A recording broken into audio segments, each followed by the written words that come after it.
Yeah, so we'll just get started, I guess. I'm Sarah. Travers. I'm in the nature education coordinator at Wild Bear. As Sean probably knows, as he lives across the street, Wild Bear Nature Center has been around for 27 years. In the location we're at for 10, and we're really trying to grow and expand and do a lot more adult programming, family programming, but all still educational, all still learning about the outdoors and nature. Our mission is inspiring a lifelong connection to nature and community through creative exploration of the outdoors. And one of the most important things to have fun in the outdoors is to know that you're being safe, and that you get to continue having fun in the outdoors. So we're super duper excited that Jill has agreed to join us. This is Jill Yarger, and she is part of National Ski Patrol, has been part of National Ski Patrol for over 25 years. She was a member of the Rocky Mountain Rescue Group, Boulder County's search and rescue team, and she is a professional avalanche hazard management instructor. So she teaches people like me how to assess hazards and manage them and avoid avalanche danger. Take it away, Jill. We're so excited. Thank you for being here. All right. Hello, everyone. Let's see. Since we only have a few, are we able to put their pictures up on screen so I can kind of interact with them more? Unfortunately, due to the webinar format that we are set up in, we can't. And I'm sorry about that. It's because it's set up for a really large group. If that makes sense. Okay. So everyone, since I can't see your faces, be sure to put stuff either in the chat or go ahead. Can they unmute and just ask a question directly, or is chat the only way they can for the webinar format? I can allow them to talk. So there's a little button here that says allow to talk. And if anybody has anything, just say maybe in the chat, or if you have the little raise your hand, like this thing. There we go. Then I can click on the button and allow you to talk. But otherwise, I'm going to mute myself, and I'm going to actually stop my video so that you have the floor, Jill. All right. Unless you everyone, I am glad you're joining us tonight. I got a good presentation put together, but I want to make sure that we cover things that you guys might have questions on. So feel free to put questions in the chat box, and I'll be looking at it, and Sarah's going to help me look at it too. And so we're going to talk about, this is going to be, let me back up. It's going to be a combination of what's called a Know Before You Go, which is an avalanche awareness program developed professionally. And I've kind of added that and made it kind of give us our local flavor, so it applies right to where we are here specific. So kind of a customized professional level avalanche awareness to give you guys some background.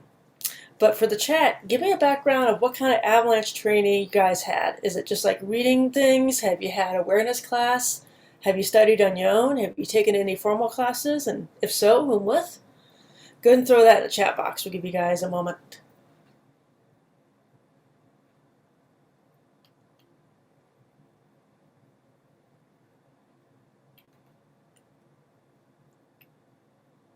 And while you guys are doing that, I want to put some thank you out to some of the sponsors that helped put this avalanche awareness program together.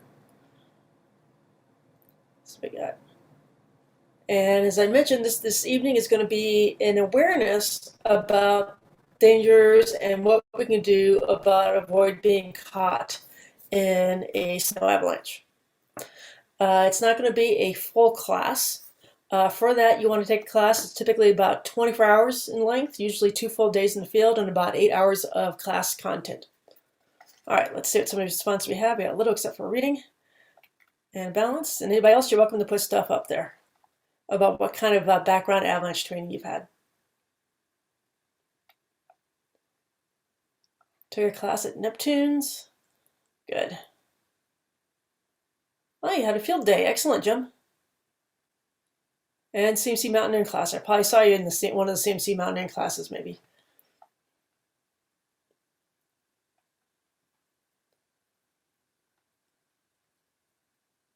Okay, thanks. I guess I got a background on most people. So let's make sure we're talking about the same thing about what an avalanche is. And we've got a video going on, and I'm going to try to pause it here again and replay it. So an avalanche is snow moving down a slope. And this is a good example of it is. You're going to see the trigger. This one's actually a controlled one or activated one where avalanche control team is launching some explosives. We have a slope that's steep enough that when the snow starts sliding, it will keep on sliding. And we have a very thick snowpack. So let's see what happens. I don't know if you guys saw, but when this first went off, the first thing that happened was a crack or a failure that shot across the snow. Backing it up a little bit. There, they're just starting to drop. You see that kind of failure in the snow happening along the edge. And I'm going to bring it forward a little bit. See how that crack around the edge grows? It's shooting downhill here and shooting across the top of the slope there. And then now, since this thing is steep enough, the snow in the area that cracked and separated is now beginning to slide over a layer of snow that's below it. So you have a mass that's starting to slide together. And then it just starts going downhill. And as it goes downhill, it tends to break up. I'm kind of showing this one is actually a fairly big one. I'm going to back it up a little bit. It started right up here. That failure crack shot across here and it shot down there. And then it took this slab of snow, which is no longer attached to the layer below it, and it's steep enough that since it wasn't attached, it started sliding downhill. And as it slides downhill, it tends to knock and pick up more snow as it goes. I'm going to play the rest of this at real time. As you can see, it just keeps on progressing downhill until it gets flat enough that it kind of runs out of speed. All right, this is the basis of what we're going to talk about. We're going to break some of this down. But let's back up a bit. Let's think about who needs to know about avalanches. What kind of people traveling in the backcountry? So go ahead and use the chat and let me know what kind of activities you do in the wintertime on the snow in the backcountry. Be it, do you mountain climb? Do you ride a sled? Do you splitboard, snowshoe, ski, backcountry ski, cross-country ski? Kind of put it out there. Let's see what kind of group we're chatting with. We got snowshoeing, good. Backcountry ski, nice.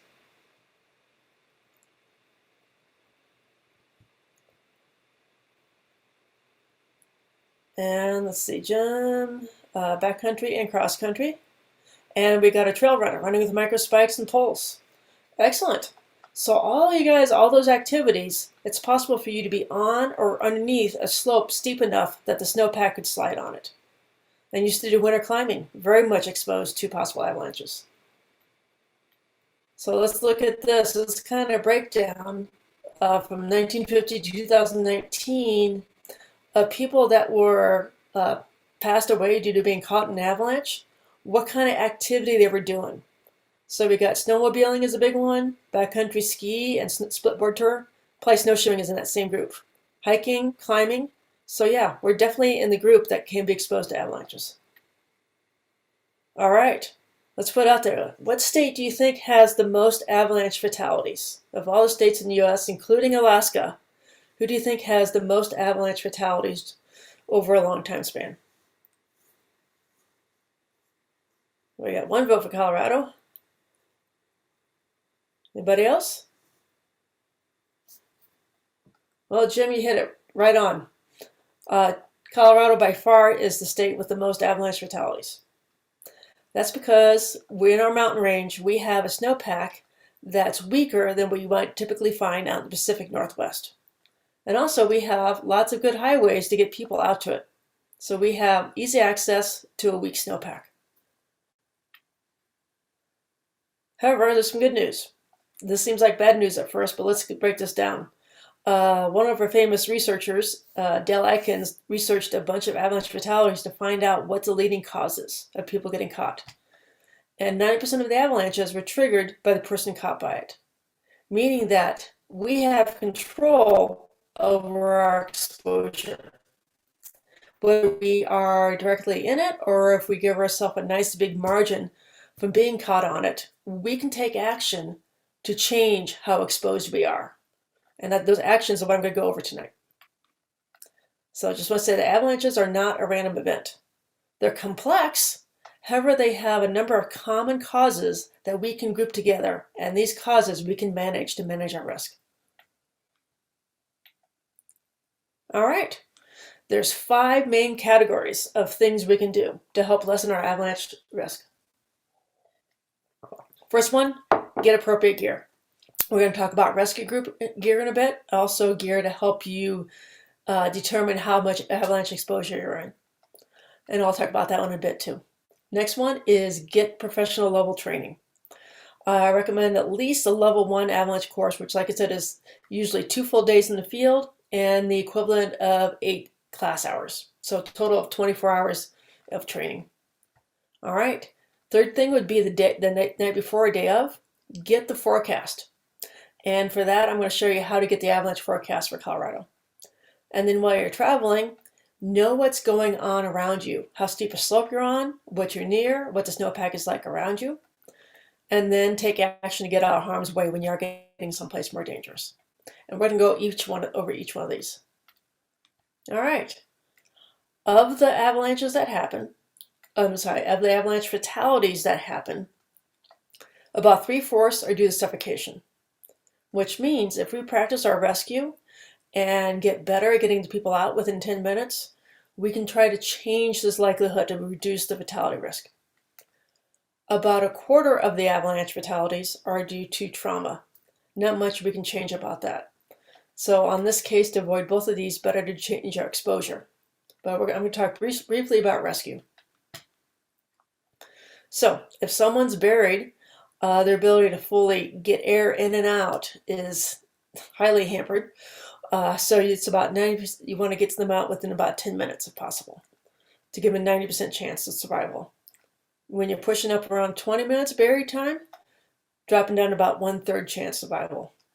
And more than 20 minutes, down to about 1/4 chance. So time is life in the rescue. That's part of why you want to take a professional level class. It's going to have a section, it's going to have part of your first day be on practicing rescue so you can make it fast and efficient. All right, I'll give you a heads up here. This is a video showing what it's like to be caught in a slide. And this slide is actually pretty small. And the person that was buried and dug back out eventually gave permission to share this because the person wanted to share the experience to help encourage people to get training so that they don't get caught like he was. So we're going to see this getting buried from his point of view.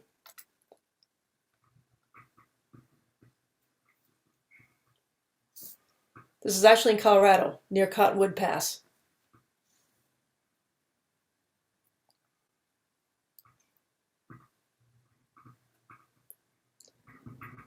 Snow just started sliding.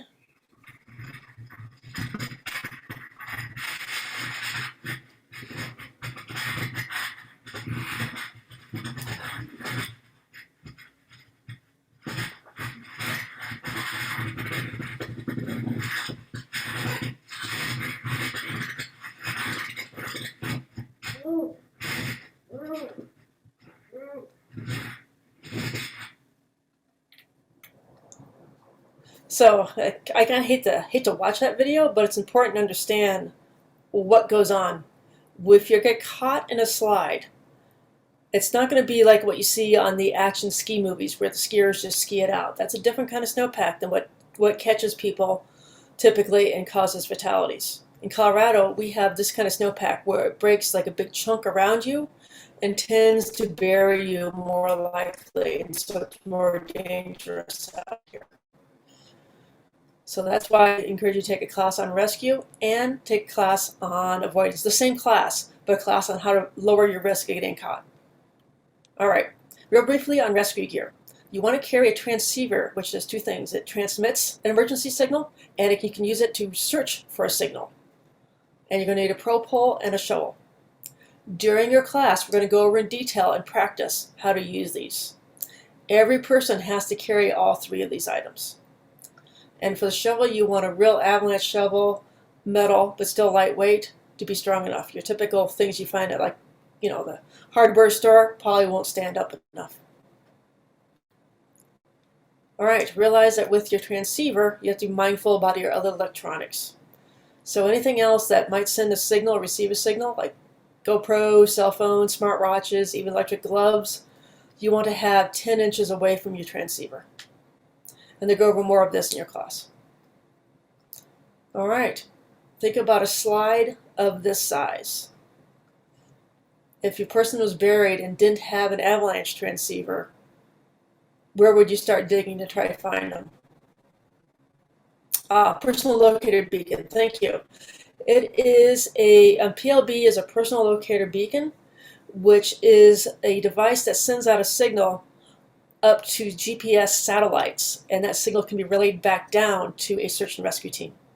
It can give you a location that you can push a button and ask, call for help, and it will bounce a signal off a satellite.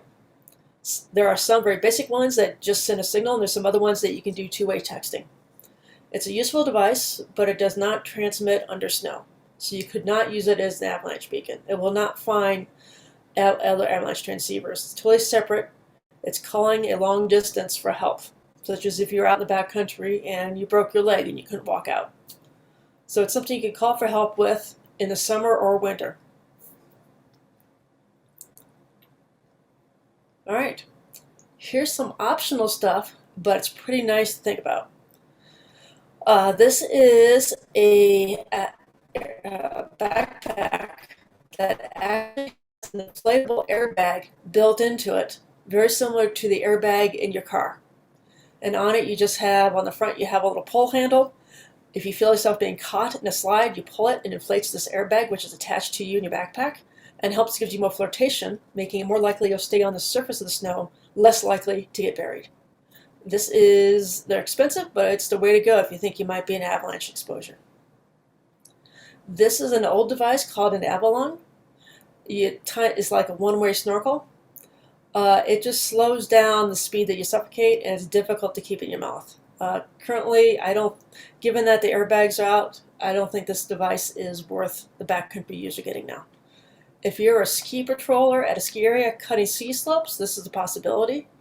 But for backcountry user, if you're going to do anything to help you in case you get buried, an airbag is a much better choice. The Ricoh Device, these are inexpensive little devices that they're putting now in some ski clothes. And it's a little passive device, meaning it doesn't need a battery. But if you got buried at a ski area and they had a Ricoh searching device, they could send a signal and this would bounce it back, much like an avalanche transceiver.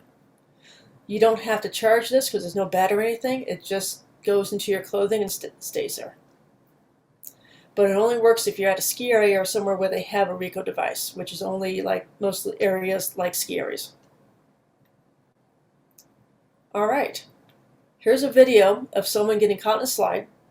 He has an airbag backpack on, and you'll see him deploy it about halfway through, and you can see it helps him stay on the surface of the snow.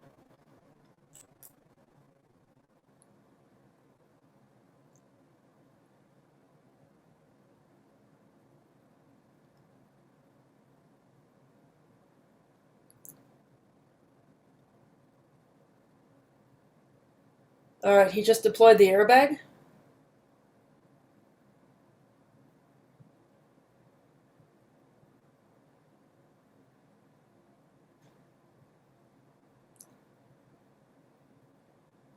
Much better outcome for this gentleman with the airbag versus the previous video. Airbag isn't 100%, but it sure gives you a much better chance.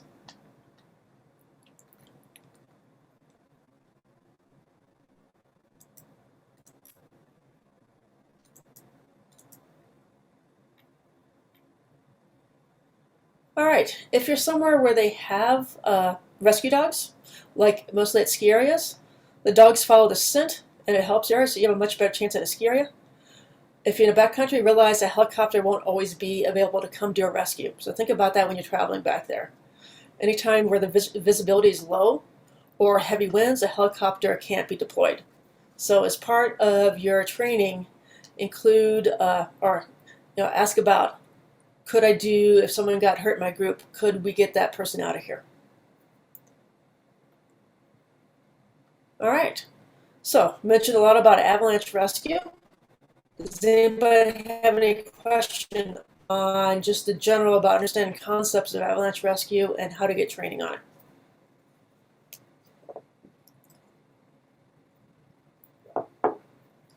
All right, don't see anything. Let's move on.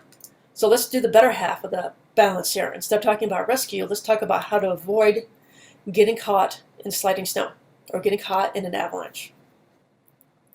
So we can get the forecasts, which are professionals out there that every day of the winter, they tell us about the stability of the snowpack. There's getting the picture, that's seeing what's going around you and knowing what you're exposed to and taking action. Let's hit these three. So, like I said, hit these three for every day that you go in the backcountry. All right, here's a little something. If you can, take a snapshot of this web page or write this down. This is a website operated by Colorado Avalanche Information Center, and every day in the winter, they give you a forecast about the stability of the snowpack. This will give you an idea of if the snowpack is super fragile and you really want to be really cautious, or if you just got to use normal caution. And it actually goes into what areas have what level and what aspects and what you should specifically avoid and what is more or less risky to go on. If you take an Avalanche Level 1 course, we're going to go over this in detail. But here's the website for it. And on it, they have a little map that has the different regions. You click on the region you're in, and right now we're in this Front Range area, and it pulls up a detailed forecast every day of what the snowpack is. If you're traveling outside of Colorado, you have avalanche.org as a reference for the whole United States. Here's a link to all the Avalanche Forecast centers. And if you're in Canada, here's the equivalent for Canada.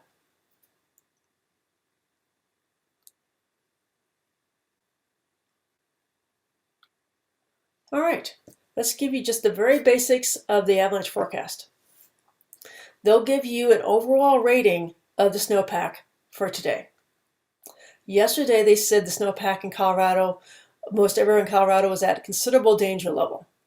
And so they're saying that the avalanche conditions are, if on slopes deep enough to slide, are dangerous. You'd have to do careful evaluation of the snowpack and be cautious about your out planning if you're on slopes, near slopes deep enough to slide. If you haven't had a lot of training experience, I don't recommend going out into dangerous snowpack on days where the snowpack is this touchy. Moderate is pretty typical in Colorado. This is more manageable for beginners. You usually can find lots of good options. And low is a nice day to go out, but we don't see many days of low avalanche danger in Colorado. So realize that we can't make our snowpack in the backcountry to be safer, but we can choose where we are as compared to steep slopes so that we're not exposed to a steep enough slope that snow could slide on. All right, a little bit of background about avalanche types. The video we saw was slabs, snow breaking off in big cohesive chunks. The bad thing about a slab is you can be standing in one place and trigger a weakness, and it could propagate under the surface of snow between two layers and then break above you and carry you down in the middle of this gigantic plate of snow. Loose snow, these slides are usually much smaller. While they can push you off a cliff or get big enough eventually, they don't tend to break above you, so it's a little more easy to manage.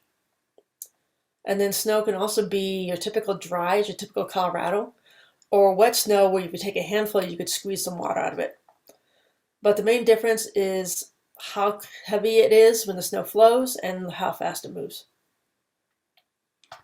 All right.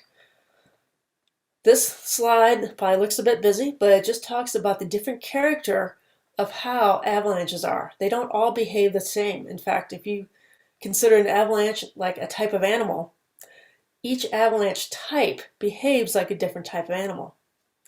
Let's take one. Let's say right after a storm, they might say a storm slab is the most likely one out there. A storm slab is most dangerous within 24 to 48 hours after the storm, and it tends to be dangerous on all slopes evenly. But if you wait a couple days, the danger from the storm slab tends to lessen. How about that? A wind slab, this is like a different kind of dragon. This dragon likes to live in areas where the wind has deposited snow, not where it's scraped it off. So this kind of avalanche problem, we can choose slopes that are less dangerous versus slopes that are more dangerous. This persistent slab, this is the dragon, the worst thing that we have in Colorado for quite a bit of the winter season.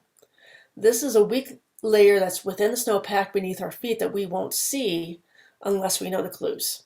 And it tends to be widespread and last the season. So when you take a full-on avalanche class, they talk about seeing the symptoms, seeing the characteristics, and avoiding these. And then some of these others, like loose wet and wet slab, these tend to happen on days where it's either raining or really warm and the snow's melting fast. And so we know that these are a problem on days where it's warmer, and we can kind of base it whether we go in the cool of the morning or in the hot afternoon of these spring days. So we can treat these avalanche problems differently too.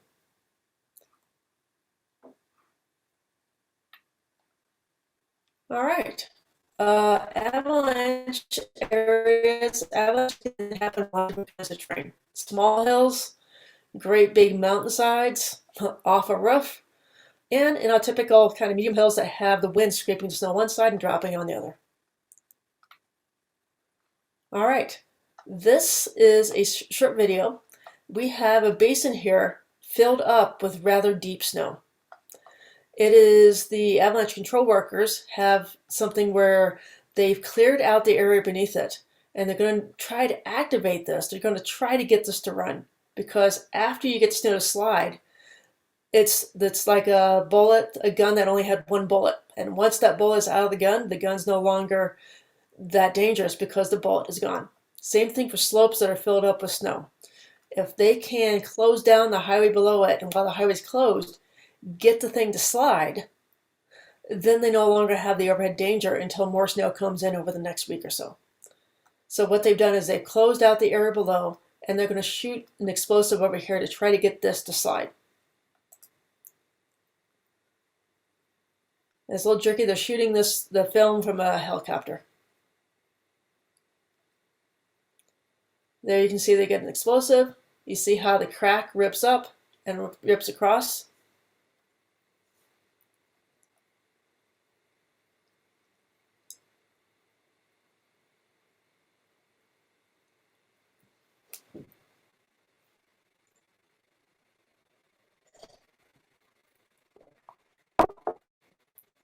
So they removed part of the avalanche problem in this area, but look over to the left. You guys see this slope over here that's also filled up with a lot of snow and did not run? This thing is still loaded with snow. Being in this valley below this is still dangerous. We've removed this problem until this fills back up for like a week or so. This is still a problem up here. I bring that up to say, if you've seen an avalanche go, look to see what else is around.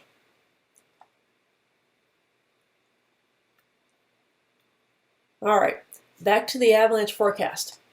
We're probably getting more detail than is easily understood, but I do want to give you some idea of some of the components they have out there. So on this forecast, they're saying the avalanche problem is persistent slab. That's that weak layer of the avalanche, that video I just showed you. And this is a little indicator of what aspects of a mountain side are more likely to have this problem. Think about this one being a north facing, and this is a part of the mountain that faces northeast, and this faces east. If you were standing here with the back to your mountain looking out, you'd be able to see the sunrise because this is facing east. And then they have different elevations here. Like this outer band is below tree line, this is near tree line, and that's above tree line. So the forecasters are saying that this avalanche problem is most dangerous on slopes facing northwest, northeast, east, and southeast, near tree line above. But if you're below tree line, it's a less dangerous problem, less likely to trigger. And then they're giving us the likelihood and the size. This is some of the details if you take a level 1 course that you'll see explained to you, and we'll use this as part of your route planning. So that's a lot of detail. That's as much of the forecast detail as we want to go in, just to give you a flavor of what options are out there. Let's talk briefly about going out the gate, the back gate at ski areas. When you go out the back gate at ski areas, you are leaving the controlled area. The snowpack in the backcountry or the side country is just as dangerous as it is in the backcountry. The ski patrol does not do any stability work on the snowpack when you walk out that gate. So you are leaving the controlled area and going into an area that's possible to slide. Realize that when you go out of ski area boundaries.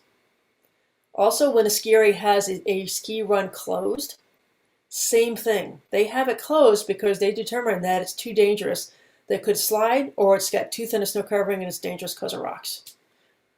So when the ski area has an area closed, they don't want to have it closed. They want to open it as much as they can for the public because that brings in more people skiing.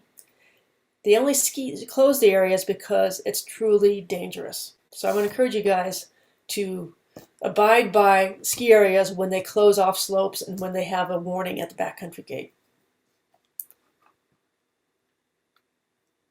All right, here's just some photos of some of the control work that the Avalanche professionals are doing. Here he is tossing in an explosive. That's one going off. That's one that's shot from a cannon, and then there's some other work going on. So they're out there doing this pre-dawn or near dawn, trying to get stuff to stabilize for you to ski it. And just here's some examples of slides that have occurred. Large, very large, and then there's a crack of a snowpack getting ready to slide down. All right, when you're traveling around, there's certain things that can make it more dangerous if you were to be caught in a slide. If you're going along a bottom gully and the slope above you slid down, you're in a gully area where the snow piles up. It has no place to go but to pile up deep. So even though you're skiing along here that looks very mild, look up on the slopes above you and see if they're steep enough to slide down. Let's see, other things that can make it more dangerous if you're caught, if you push through trees, if you pushed over a cliff during a slide, or if you get pushed into a lake. This photo I think I recognize. I think it's Yankee Doodle Lake up near Eldora, where somebody went out the side gate, went into backcountry conditions, slid this, and got caught in a slide and actually got pushed under the water. In fact, 2 people got pushed under. One survived, one did not. So realize when you're going out the back gate, you're going into the backcountry. All right, early on I saw someone wanted to know a little bit about snow science. I'll give you very basics on this. This is this little animation. Shows early snow. And I'm going to stop here. In Colorado, we typically get a thin early snow. We don't get a lot of snow. We just get like a few inches in November and December. And that cold, thin layer of snow, because it's thin and cold out, that changes the snow consistency. It's no longer something that you can make a snowball out of. It feels like this loose, granular snow that pours out of your hand, like a handful of sugar snow. This weak layer of snow then gets more snow on top of it. There's more snow, and it's now sitting on the weak snow. And it gets some wind, it gets some crystals growing, and you get that complicated snowpack, and then there's us skiing on top of it. So when you think about snowpack on your feet, realize it's different layers of different consistency. This is somebody who may cut down into the snow, and he's pushing into the wall of the snowpack to find out what's firm and what's soft. Let's see what he finds out. Seems nice and firm snow, and then suddenly loose, soft, granular snow that doesn't hold together. Just kind of pours out of his hand. That's a drastic example of what we sometimes have in our snowpack. You have this loose, weak stuff with this big cohesive slab on top of it. This weak stuff easily fails. And then you got this slab, big cohesive slab of snow on top of it that slides like those videos I showed you. And this one, I think we've seen this one. Yeah, This is the same thing again. You see how it starts, breaks apart, starts as a slab. This slab is cohesive together, sliding on the weak layer that's left behind. That had a weak interface, and the snow above it slid on the weak layer.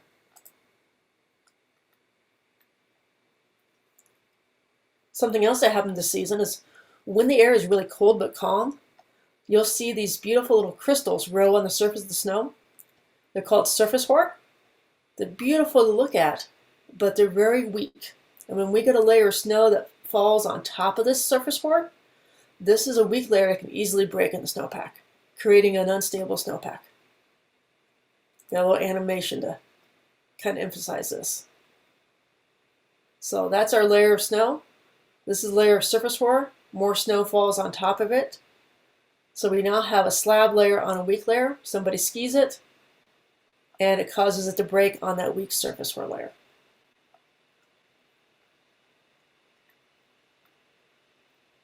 All right, let's talk about what to do when you're in the field. Now we talked about that we can get a forecast and get an idea about snowpack stability. What choices can you make about where you go in the field to make sure you're on slopes not steep enough to slide? You could be on a slope, you could be on a flat metal slope and be on a weak snowpack. When this weak snowpack breaks, it's just going to sink like a fraction of an inch. It won't slide because it's too shallow. To have an avalanche be dangerous, being in an avalanche, you need to have a slope steep enough that it slides. If you choose to be in areas that are not that steep, you're eliminating your avalanche danger, providing you're not also under a steep slope. So here's some skiers' tracks coming down. Skiers came down a low angle slope, and this person came down closer to this steeper slope over here. When this person came down, they triggered this one to come down close to on top of them, because this slope was steeper and they were close enough to trigger it. While these people are further enough away, they chose a lower angle. This is the key.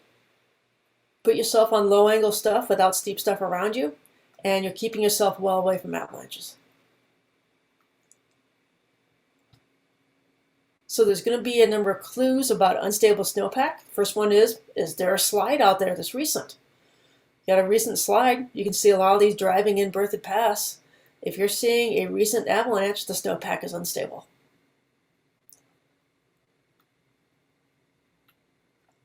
How about if while you're out there, if you see cracking? This is like a cracking. If I was crossing snowshoeing or skiing and I saw this, I would know that the snowpack is very unstable and I'd only travel on low angle slopes. This one is a kind of drastic crack with a snowmobile on it. This is more typical if you're snowshoeing or skiing. If you're out there and you see that the wind has moved a lot of snow around, creating big drifts, this is evidence that the snowpack has a lot of weight on it and is more likely to slide. And if you get a big storm, if you watch the avalanche forecast, when that last storm came in, our snowpack danger ratings went from moderate up to considerable. So yeah, when we get new snow, the 24 to 48 hours after that new snow, the avalanche danger has increased because the snow is less stable. The snowpack is less stable. Also, if it's warming and you start seeing these roller balls roll down from rocks on their own, that means that the snow is melting, the bonds that's holding are melting, and it's getting less stable. All right, how we can make sure that we're not in the place where slides could happen. Well, look around. If you see chunky snow like this, it's from a past slide. You're too close if you're seeing chunky snow like this. If you have a device that you can measure the slope angles, make sure that you're staying under 30 degrees. In fact, give yourself some margin. Stay under 20 to 25 degrees. If you're going up over 30 degrees, you're getting in the area that's steep enough that it could slide. There's little tools you can buy that you can measure slopes. And we also have maps that we can get that we can see where it color codes the slope angles. And so we can choose to stay less than 30. If you don't have any formal training, I would bump that down to 20 to 25 degrees, stay under. And away from slopes, well away from slopes of that anything over 30. So here's part of a slope that's over 30 degrees. This could easily slide. This slope around it is still somewhat steep, and it's connected to this slope. This slides, it could trigger this with it. So give slope steep enough to slide a nice big margin of anything steep that's connected to it.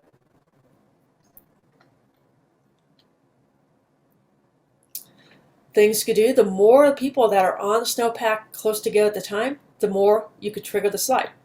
So here's a case where a snowmobile is having some problems with the snowmobile, and his friends are wisely letting him work it out on his own, because the more people we put up here, the more weight, the more likely to trigger this steep slope he's on.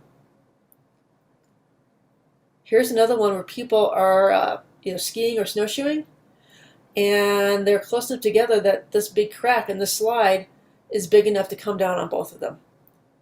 If you're in the backcountry, and if you decide to travel in avalanche terrain, make sure you separate far enough that only one person could get caught at a time, and the rest of the team's available to do a rescue.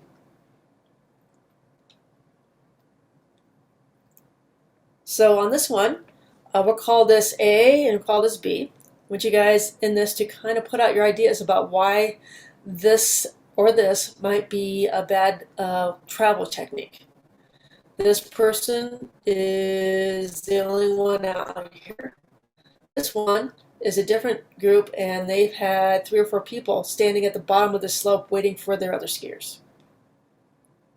So I'll give you guys a minute to kind of write down in chat what you think they're doing that are putting them in more danger.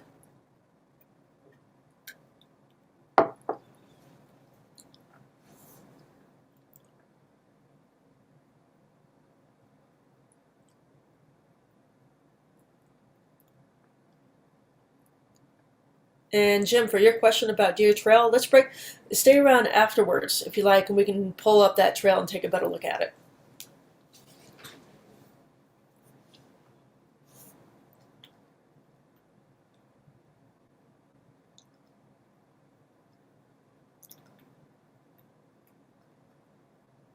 All right, can we also, if they want, unmute them?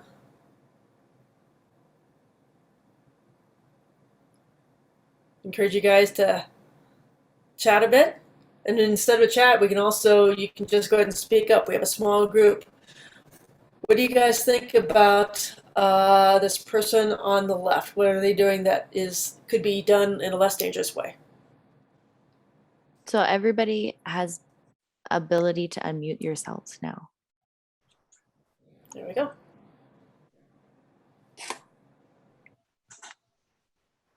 Sean, what do you think about the one on the left? Oh, well, it looks like they're traveling on a pretty steep slope, and it's under what looks like it might be a big crack. I don't know if I call it a crack, but it's definitely the wind has definitely blown in a lot of snow on the slope. And it's definitely steep enough that it could slide. So this person's totally got a heavy wind-loaded slope and steep enough to slide. And if he does get sliding caught, where's his rescue people? It looks like he's traveling alone, except for the drone taking the picture. Yeah, are those almost cornices on the left, or how? Yeah, Jim, almost. I mean, it's definitely blown. In fact, this one right here is a cornice, and that looks like a cornice from the wind coming a little bit around the other way around the top. So how do you know that it's a wind-loaded slope, other than that looking at the past forecast that said what direction the wind was from? Or look at the shape of these side hilling cornices. You see how they kind of humped over this way, and then it's kind of like almost curved back here. Yeah. Okay. That's typical of a cornice pattern where the wind is from the left dumping to the right. Okay. So there's, yeah. Go ahead. So you're saying it's sort of like little raised parts because the wind has sort of made little slots in between little rounded pillows. Not so much slots. It's built up little mini cornices here. Oh, on the right-hand edge. Okay. Yeah, the left hand here. And this is a cornice, and then actually up here is another cornice from the wind coming around the other side of this top. Okay. And then you see how it's nice, smooth, and almost like lumpy pillows in here? Mm-hmm. That's typical of wind depositing snow in here. Okay. So just the shape and the appearance tells me that this is where the wind has moved snow onto. And so this has a lot of weight added to the snowpack. Okay. So it's more likely to be something that would slide easier because it has a lot of weight loaded on it. And this person is traveling right in the middle of it, and he doesn't seem to be adjusting for the angles of the slopes above him. I can see right here it gets steeper, there it's a little bit steeper. Given the lighting, everywhere where it's a little brighter with darker above it is a place where the slope gets from less steep to more steep. And these are pretty typical of where cracks and slides start. When you look at a lot of pictures of avalanches, they have a lot of similar patterns of where they usually break. And this is just loaded. It's got lots of opportunity to slide on this person. Whoops. Now I think this person I think this photo is from Japan, where their snowpack is more ocean. It's a little wetter snowpack, is a bit more stable typically. But still, this person is doing a lot of things on their own, versus having a rescue team nearby. Your fellow travelers or your rescue team, and it doesn't look like this person has anybody. All right, Di, are you willing to open up your mic and chat about this next one?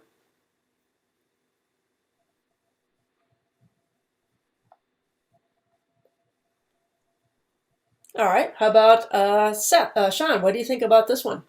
What do you think about where these three people are waiting down here? Well, we shouldn't group ourselves underneath somebody that's still coming down because they could trigger something that could happen quicker than our ability to get out of the way. Exactly. These three are still in the path of this thing slides. All three of them would get taken out. Absolutely right. Good. Good job. Not good that they're standing here. All right. Did you guys hear about the slide that happened? Some skiers or splitboarders were above the Eisenhower Tunnel, and they caused a slide to come down. And that was a couple years back. So one of the things to think about, if you cause a slide, are you putting somebody else at risk? Or if you're out skiing, look above you on the slope and see if people are on the slope. If people are on a slope above you, it's more dangerous than if there's not people up there. Because its slope is triggered, like 9% of slopes are triggered by people on it. All right, any questions so far on general concepts? All right. There's Go something ahead. about sublimation, which is maybe too technical, but I don't quite remember it. Somehow or other, the season with the early snow somehow or other goes from solid crystals to gas and makes a sort of airy, loose. Is that similar to with the hoarfrost you were talking about earlier? You got some excellent terms, and you actually are talking terms that's not even in the level 1 class. Your sublimation, in old school, it used to mean water vapor both condensing and then evaporating. Now it kind of just means the term of water, solid water, turning directly to gas, not going through the liquid form. And it's part of the snow volume coming down and turning directly into gas, which is, when it's gas, it exits the snowpack, which means the snowpack has more space that's air than it did originally. Kind of like almost, think about the game of Jenga. As you pull out little bits and pieces of your tower and you pull out more and more of the solid material, it gets more and more likely to collapse because you're taking out material. Similar to the early snowpack. That thin early snowpack that we get in November and December, a lot of that, because of the cold, the vapor and material sublimates or leaves the snowpack and turns into that very weak, loose form that you saw that guy just brushing out with the hand. Okay. And the sublimating, that's a very specific, it's not the main process, but it's part of it. But the big concepts, forget all that technical terms, the concept is when we get that early snow in November and December and it's really thin and cold in Colorado, that's taking that snow that's on the ground and turning it into this weak, loose, like handful of coarse sugar. It's very weak, and then we get more snow in late December and January sitting on top of this now weak layer. That new snow is sitting on the weak snow, and if it gets steep enough or somebody triggers it and it's steep enough to slide, it slides on that loose base layer. So that's the first concept about a weak snowpack. Second one is you can have events go on within the snowpack, like different storms, that create different kinds of weak layer within the snowpack. Like let's say you had a warm sunny day and the top of the surface melted. And then at night it got cold. And so it froze into like a smooth layer on top. And then we get a new storm that brings in fresh snow and it falls on that smooth layer that's now kind of icy. Well, that icy layer doesn't bond to that new snow really well. And so that new snow has a hard time sticking and staying in place. If it was on a slope steep enough and got enough weight on it of more storms or somebody skiing on it, that could trigger it to fall because that new layer bonded poorly to the layer below it. So snowpack and the different layers on it is actually very complex. You got master's degree people, you got PhD people specializing in just that, and still it's very complex. But we have the forecasters out there telling us what in general is happening in the snowpack and what it means to our overall risk level about the overall stability of the snowpack. And then they're also telling us where the snowpack is typically more stable versus less stable. And then if you don't want to worry about trying to deal with the snowpack, just go in terrain where your slope angles of what you're on or above you are less than, say, 20 degrees. Give yourself some margin. So speaking of that, let's look at some of the routes that that might be popular that you can avoid steep angles. Is anybody familiar with the South Sourdough Trail? Yes, from the research station up to Brainerd. Perfect. To the Peace Bridge. Yes, the Peace Bridge I think is right here, I think. Yeah, I think it's this one here. It's not this one here, is it? No, it's the one here. Anyways, yes, this is a lovely backcountry touring trail. Good for snowshoeing, good for cross-country skis. It does lots of beautiful meandering up and down. And if you're diehard, you can start at the research station trailhead a little before it and go all the way up to the Brainerd Lake trailhead. This part, if you're skiing, this part of it's a little spicier skiing on cross-country skis, while this part's great for beginners. Let's see, and then there's the trailhead. You come in all the ways and you can park here at the trailhead. This one, on this map, I added a feature called color coding average slope angles. So we see this red and this yellow and orange. That's a color coding of how steep the slopes are on average. And you can see this trail does a nice job of not being under any steep slopes. So this is a great trail to be on to avoid avalanche danger. You do go under the power lines, and sometimes you take the Jeep road up to the power lines and ski down to the trail. I was just looking at that, and let's see, the power line I think is right about here. Is that right? It's not steep then, okay. I'm sorry to be so technical. I think I'm wrong. I was just, here's the power, oh, I was wrong. Here's the power line. Because yeah, I was just skiing this last week. And down, at least near the nearest it gets to the road, you got a gully you go down, and then the back side of that gully that you go back up does have some steeper stuff on it. Oh, I was just thinking of sometimes at the very beginning you go off to the left to get on a Jeep road, and then you cross the power line higher up, and then you go back down to the ski road. I have not taken that variation. I've always just done the standard. Yeah, so I've never been to the upper part. I need to. Sometimes I feel lazy. It'd be fun to just do downhill, but I've always just started at the bottom and gone to the Peace Bridge. Yeah. I've always taken the classic route. I don't know about any subtleties on the low stuff, but you see where this is a creek or a creek bed?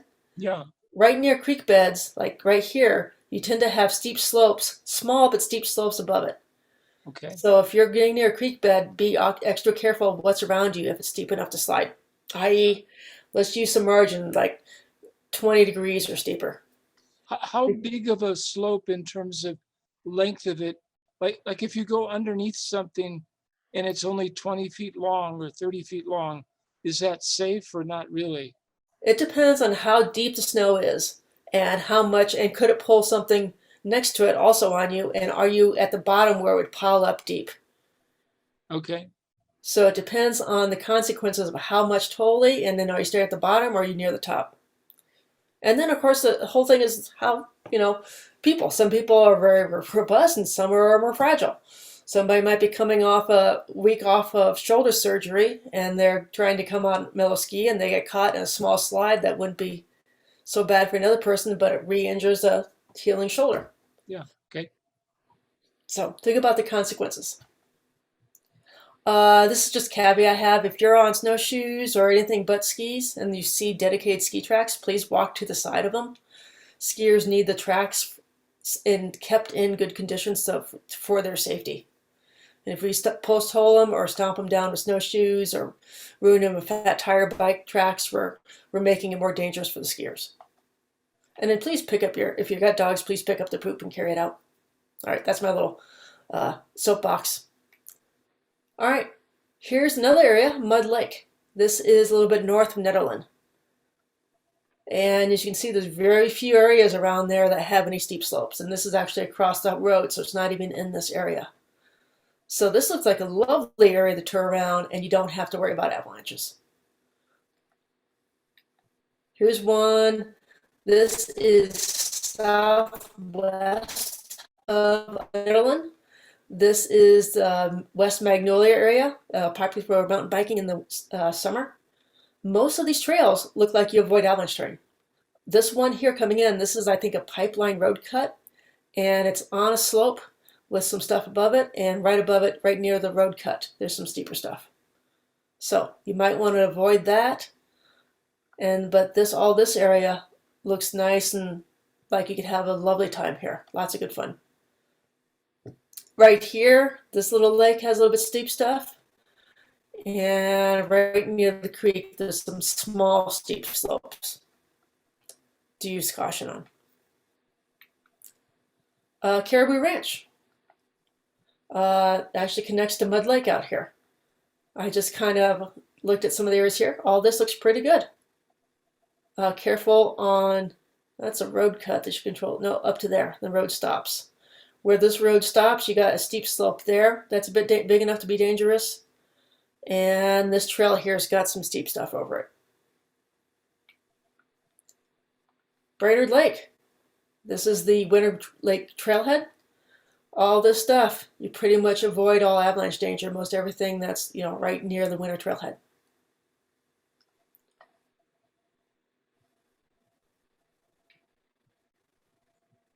All right, this one is Hesse Trailhead. Hesse Trailhead is a bit more spicy when it comes to avalanche danger.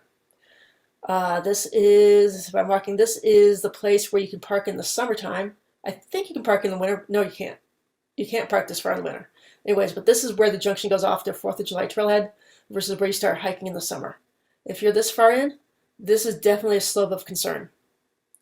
Whoa. This is also a slope of concern. Yellow means it's getting in the area that could slide, but doesn't slide often. The orange and red means you're on slopes that are prime steep enough to slide. And so, yeah, you're going under a lot of steep slopes on these trails, and there you're kind of touching it. So this is an area that I would say get 3 days of avalanche training before you go to an area that's got a slope like this on it. If you're just going in a little ways, here and back, you're probably fine on this. Careful on this slope this one over here. East Portal of Moffett Tunnel. This area, you can go in a little ways, stay up to the meadow and back, you're okay. But if you go on this trail that cuts back, you're in avalanche terrain. And if you go ways on Forest Lakes trail that you're looking at there? This slope here, you're in avalanche terrain, and this one goes up to Forest Lakes. You got a little bit here, and you have a little more around the lake.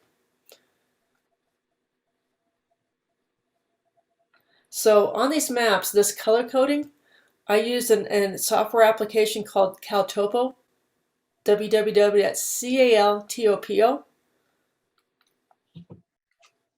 And Sarah, will you write that in, the Caltopo? It's a free app that you can turn on slope layer coloring, and it will color code the big slopes like this. It won't find every single one, but it will color code the main ones to help you pick out your area. And then you type in your trailhead and look at the slopes around you. All right, let's see how you guys are doing on understanding this. A little quiz for you. Di, you're welcome to jump in on this too. So, if you are caught in an avalanche, what's your best chance of survival? Your partners, trained avalanche dogs, yourself, or an organized search and rescue team? Yourself. Correct. Well, actually, no. You can't dig yourself out. You're caught. Oh, okay, then you're partners. Yeah. So what do you think about going with people who have not had avalanche rescue training? Okay. Yeah. Think about, what, not only is it the gear you have, but it's the gear and training your partners have.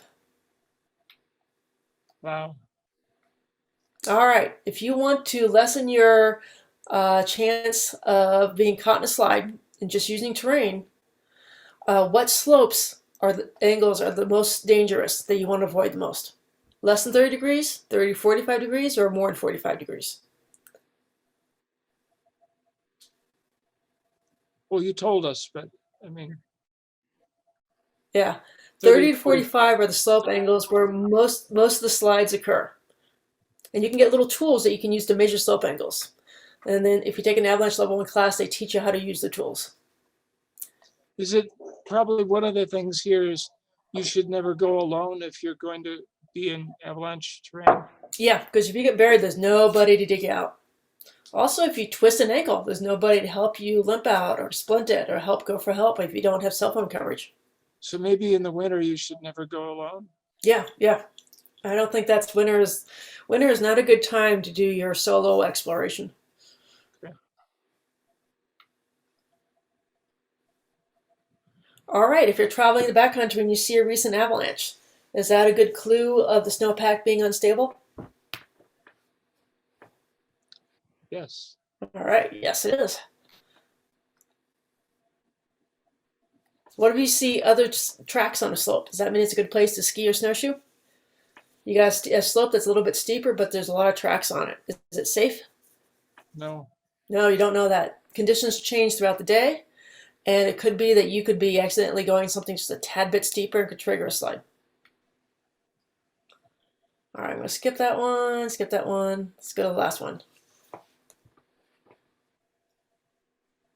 If you decide to travel under slopes that are steep enough to slide and they have snow on them, what's your best technique for getting out of how do you get out of harm's way when traveling in avalanche terrain?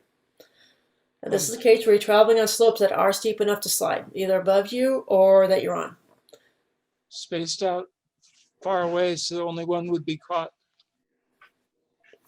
That's the most correct answer, but I'm going to call this a trick question.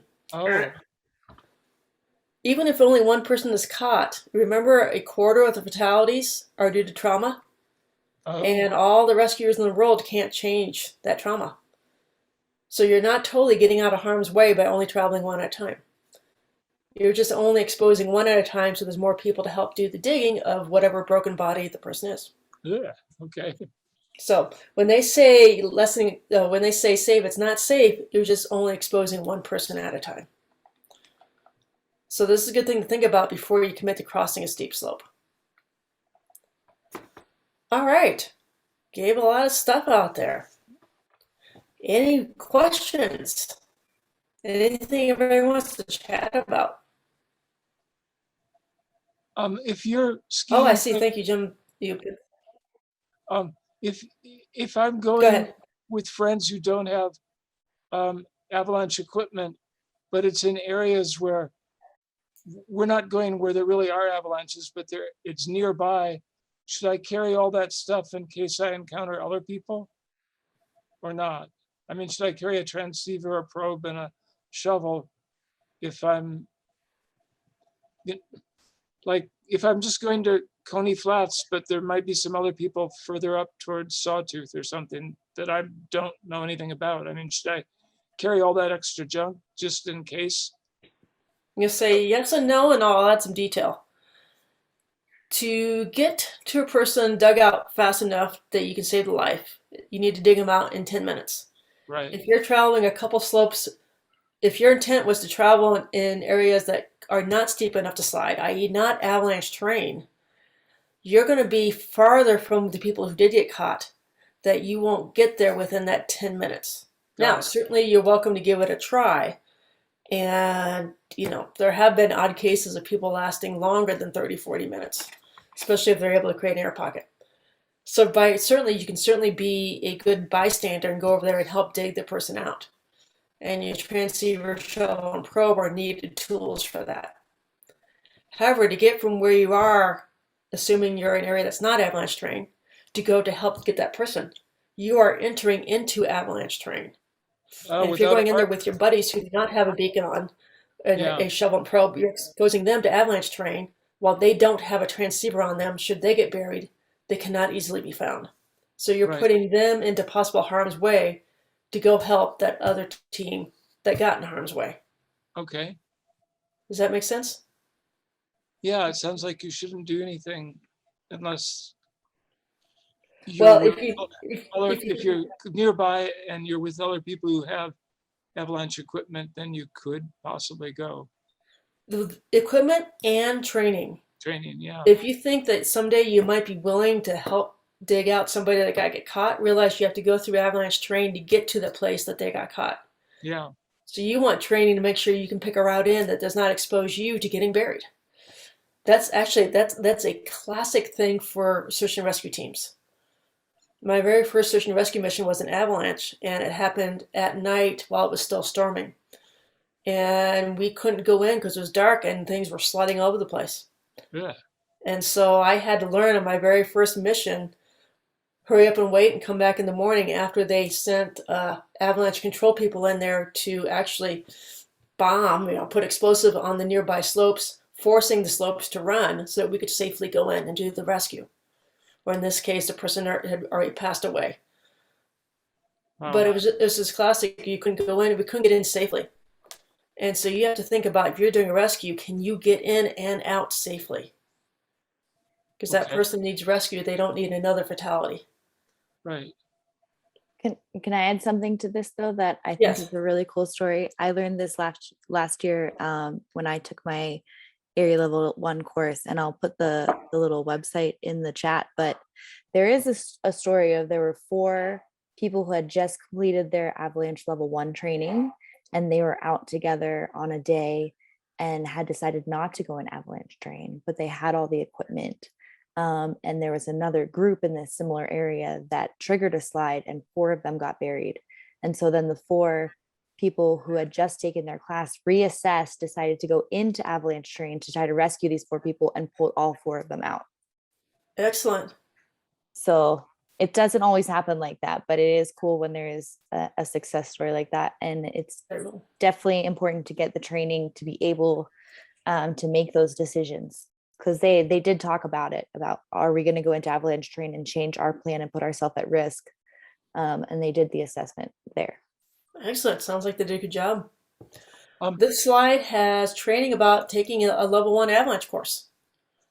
Let's see. The avalanche.org has the forecasts. This site, avtraining.org, has a link on it that lists all the avalanche courses going on. And you can filter by Colorado, you can filter by local area, and filter by level of avalanche course. Look for a level 1 avalanche course. Here are 4 different guiding services and ski patrols that I have taught with that I can recommend. Now, I'm sure there's other good ones out there. I'm just listing 4 that I know of that I can recommend as having, a good option for training. Colorado Wilderness Rising Guides operates right here out of Boulder, so it's nice and local. And they have openings for the class starting next week. This weekend is full, but they have one that's either Wednesday night or Thursday night Zoom, and then Saturday, Sunday. Apex, they operate more a little bit west of the Vail area, and they have openings all through March and April. Buena Vista Mountain Adventures, they operate more in the Cottonwood Pass near Leadville area. Beautiful areas down there last weekend before last.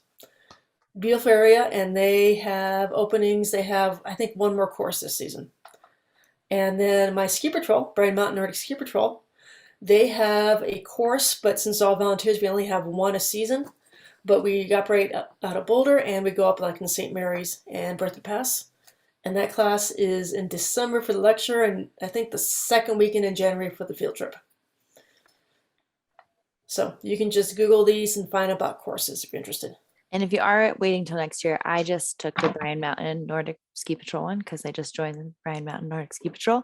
And I was super duper impressed by the effort and sort of the group like that came together to put on this course, because there were like 5 different scenarios and a beacon filled with 11 beacons. And I was like, wow, this is a lot of work that went into this, and it made it an awesome experience for learning. And this was Grand County, you said?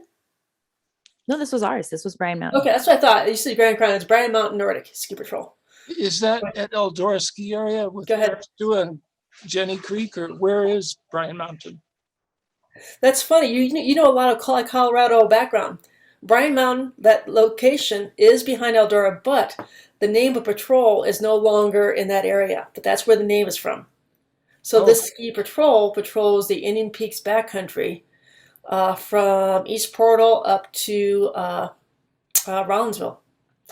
And it also patrols Devil Sum cross country area. And then we do outdoor education such as the Avalanche class. Neat. Okay, that's good. Yeah. Just another question, like you used to be able to go ski up through the Eldora ski area to get to the Forest Service land. Can you still do that since they built out? Is there still parking for people to? I've heard different things, and I think you still can. You do have to go into the Nordic area and get a access pass to go through their area to the backcountry trails. So call up the Eldora Nordic Center and ask them for details. Okay. And then one other question is, like I used to, I don't know if I'll still do it, but to go up from the Moffett Tunnel to Heart Lake, and there's one place where you cross the creek. And then on your right, you have some steeper slopes. Yeah, there's You're in avalanche terrain doing that. That route has some avalanche terrain in the higher up portions. There's like a cliff that it's only like 50 feet long and 40 feet high that always has snow. And the trail usually goes right underneath that, hard right. And then you get up higher. And I'm never quite sure whether, usually there's a bunch of snow hanging up there. I never know. So I guess I should look at the avalanche forecast to see what kind of snow has been there recently or something. Yes, that cliff I know you're talking about, and I think it's on the left. There's also a steep crossing you go across, about 30, 40 feet. That's fairly steep. And then also, if you come down, if you're hugging far left in the trees there's some rollovers and small hills that are steep enough that they could slide. I haven't seen them slide, but there are possibilities. Yeah, because sometimes we would like ski along the right-hand side of the creek going downhill, and up above us to the right, it seemed like sort of a slope that I never really measured it, but it seemed like steep enough to almost be worried about. But it, anyway, I guess, are you supposed to dig lots of snow pits or just carefully measure the snow angle and the conditions of the snow? The snowpack varies so much that a snow pit is good for learning, but it won't tell you enough about the snow as it varies. Okay. And it takes too long. Got it. Control it by slope angle that you're on and controlling what angles you're underneath. Okay. And there are some pretty, if you do carry a smartphone with you, there are some really cool apps that help you measure slope angle and are really easy to use and have with you out there. Yes, that's another way of doing it. I just don't like relying on batteries, but it's another good way to measure slope angles. Plus, I tend to drop my phone. All right, let's go. Let's kind of summarize. Get the gear and get the training. Training about how to do rescue and about how to measure slope angles and use maps. Get the forecast of the snowpack to get an idea about, is the snowpack super sensitive and you may not want to even go out and touch it, like on days up high. Days of considerable, lots of caution. Moderate, still use some caution. And then when you're out there, notice what angles you're on underneath and if the snow is telling you that it's unstable. And then control what slopes you're on. All right. Open it up for questions or chats. This is wonderful. Thank you so much. You're welcome. So Jim, if nobody else has a question, we can open up. I'll bring up that CalTopo thing and look up Deer Mountain by Montezuma. Yeah, Deer Trail, I guess, or something. Okay. A friend wanted to go there yesterday for his birthday, and I looked at the Avalanche Center and they said considerable risk unless it was, unless you were on a south-facing or a west-facing slope. from snow blowover or something. He also wanted to go to Grizzly Probably from Gulch. wind But loading. there's also, I've seen Grizzly Gulch slide. I mean, I didn't see it actually slide, but I saw where it had slid while I was skiing underneath it, off of Torrey's on the Okay. north side. I don't know. Let's see, you were at Grizzly Gulch. Let's see, that is in the By Torrey's. Yeah, I front mean, range. the Yeah, other it one is was, before the Eisenhower Tunnel, right? yeah, it's probably near that. I forgot the That's name what- of. That one. While you're looking at that, Jill, So I think I just it's wanted to say thank you to everybody for coming. If you want to stay and see how Jill like works through this, I think this is really valuable. But also, I want to respect everybody's time. It is past the 8 hour, and I want to say thank you all for coming, and hope you learned a lot. And please let us know if you have more questions or anything else that you're interested in learning, and I'll send a follow-up email. And I saw that you joined, Pam, but a bit late. And if you have any questions as well, we have recorded this, and we will be editing the video and posting it later on, so you can have it as a reference as well. All right. Now, sorry, I just wanted to close out before. no, that was great. Thank you, and thanks, Thank Sean, you. for joining us. Thank you. So, Jim, I pulled up yesterday's forecast for the Front Range, Yeah, and they're saying, let's see, Grizzly Gulch, you have a lot of stuff that's near tree line and above, and so they're saying the danger is considerable. right. And so, yeah, you probably made a good choice, because I'll bring up a map, but let's just look at the avalanche problem. Slopes facing north, through northeast, through east, through southeast, which is quite a bit. All the left, as you're looking north, it is the whole left-hand side of the gulch. And some of the right-hand side is where they're saying the avalanche danger is likely. Meaning that if you were on it, if you're on something steep enough to slide, it probably would slide. And it would be big enough to kill a person. Right. So that's the forecast. Let me bring up a map.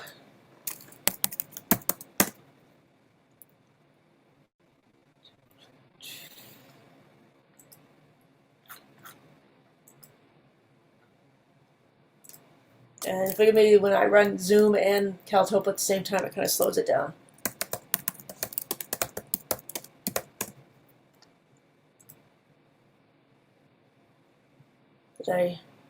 Grizzly Gulch. All right, we'll do something easier. Torrey's or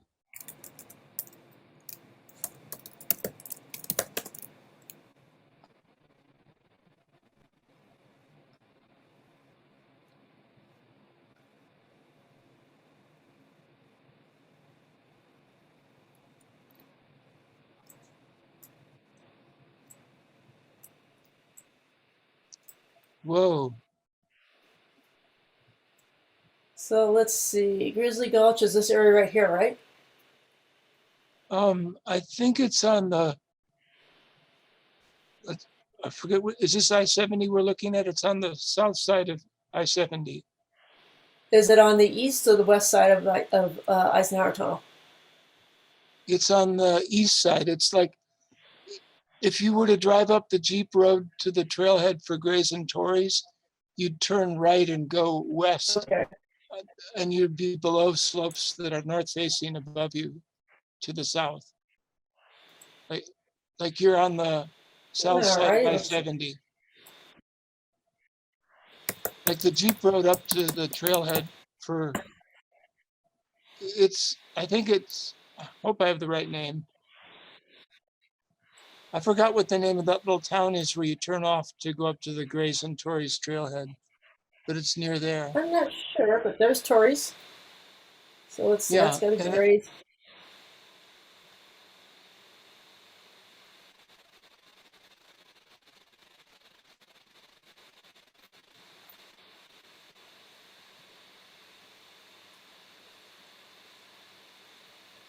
Maybe I misspoke. Maybe it's Grizzly Peak instead of Grizzly Gulch. I've forgotten.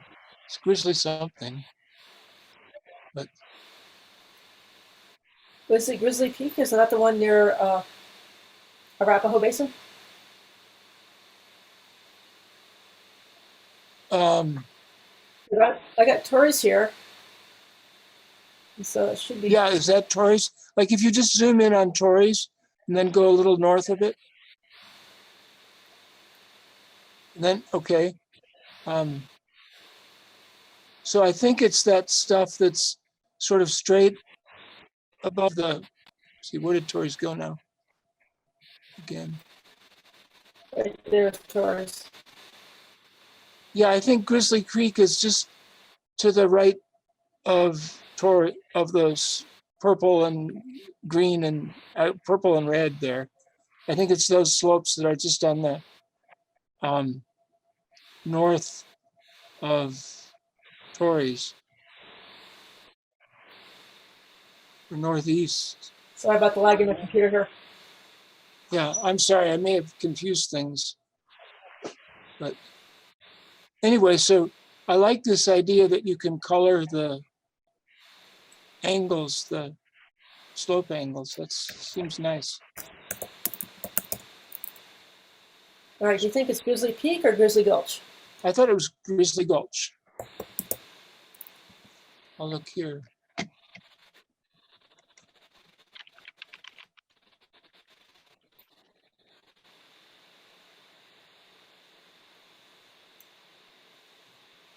No, it comes up wrong. I'm sorry. It's saying that's near Lake City, Colorado. Yeah, I got Twin Lakes here. Alta. Flagstaff. So I'm not having much luck pulling it up. Are you sure it's near Grayson Torrey's? Yeah, here it shows it's a different Grizzly Peak. What I Googled was Grizzly Creek by Torrey's Ridge. So it's below Kelso Ridge. It's Grizzly Peak is just. All right, we'll get it. Oh, come now. So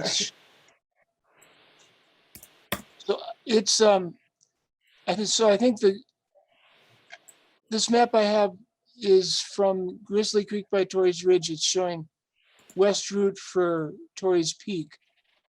And anyway, it's showing Grizzly Peak is, on Highway 6, the Loveland Pass route off of I-70 in the Loveland ski area going south.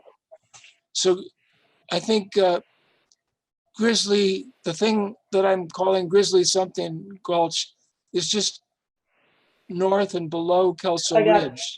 I think I got it. Take a look at the shared screen. Oh, let me go back there. Yeah, that's it. There we go. Finally got it. Right. Sorry about that. I'm not familiar with this one. I've been into Kelso. In fact, they had a fatality slide that happened right here. People are skiing up the summer trail. They didn't want to go around to the Willows, and so they went under this slope, and this thing slid. Was that they were skiing up the summer trail in the winter, and they got? Yep, right here, where you, on the side as you head up, the Willows on your left side, and they push you to the right. Oh gosh. Right there. Let's take a look at Grizzly Gulch here. Yes, you have stuff on both sides, and let's see. The Avalanche Forecast is for slopes included a higher danger on slopes facing this east and southeast. So yes, and these are steep enough to slide and big enough of concern. So yes, now your trail, the main trail is not right on it, but you're at the bottom of a slope. Now it's covered, it's tree covered. Let's see, what they say below the tree line. Well, and what we saw that it slid was above us to the south. It was above us to the south, above the creek to the south east. But that was like a couple of years ago. I haven't been there for several years. Yeah, this probably was what's sliding. This possibly, it's green, so this is it's a slope with trees on it, so it's more below tree line. But the avalanche danger yesterday included this aspect below tree line. So this was definitely within the avalanche problem that they were listing yesterday at considerable. Well, great. I'm glad I didn't go then. Both this and the deer trail thing is something that looked like it had steep slopes on both sides too. It was a long straight trail going south that had steep slopes both to the east and the west. I don't see the deer trail, but I believe you. Oh yeah, it's not here. That's the one that's near Peru, is it Peru Creek or none Oh, okay. and stuff. Well, Now, now today the danger went down to moderate. oh good. And so you're less in danger. You're still below that slope, but you're on a lower angle below tree line, which usually gives you less danger. But I'm not saying totally none. It's just less risky today. Yeah. And wait a few days. You know, if we don't get much new snow, wait a few days, so about 4 or 5 days, and it might go down to low. And that might be a fine time to ski this road. Okay. It's lovely. Yeah, I remember liking it. And also the other one, I think Deer Trail is really nice too. Okay. Yeah. Well, thank you. It's wonderful that you shared all this stuff and that it's all more modern. I think it's been 10 years or 15 since I've had an avalanche course. So Yeah, boy, the forecast has gotten a lot more specific and a lot easier to use. So, yeah, there's a lot of new stuff in the last 10 years. yeah. Well, All great. right. Well, thank you very much, Jim. Well, thank you so much, Jill. This is wonderful. You're welcome. Have a good evening. Okay. Thanks Bye. so much, Jill.